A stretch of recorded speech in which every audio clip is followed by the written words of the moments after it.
శ్రావణ మాసం పండగలొచ్చినాయి. మీ ఇంట్లో మస్తు కొబ్బరికాయలుంటాయి గదా! గుడికి పోతే కొడతారు, ఇంట్లో కొడతారు, బయట పూజకు పోతే ఆలిస్తారు. ఏం చేస్తారు అవన్నీ?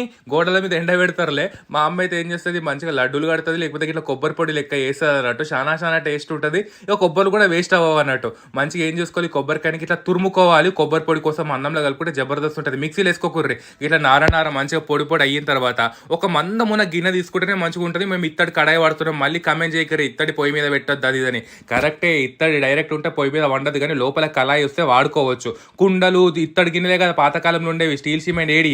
మంచిగా కడాయిలో నూనె గరం అయిన తర్వాత ఆవాలు, జీలకర్ర, పచ్చిమిరపకాయలు, ఎండుమిరపకాయలు, కళ్యామాకు, పెసరపప్పు, దంచుకున్న ఎల్లిపాయలు కూడా వేసుకొని మంచిగా గోలిన తర్వాత అందులో మొత్తం పసుపు వేసుకోవాలన్నట్టు. తర్వాత తురుముకున్న కొబ్బరి పొడిని కూడా ఇది వేసేసుకొని 2 నిమిషాలు గోలించుకుంటే సరిపోతుంది. దాంట్లోని ఉప్పు, కొత్తిమీర కావాలనుకుంటే ధనియాల పొడికి ఇట్లా వేసుకోవచ్చు అన్నట్టు.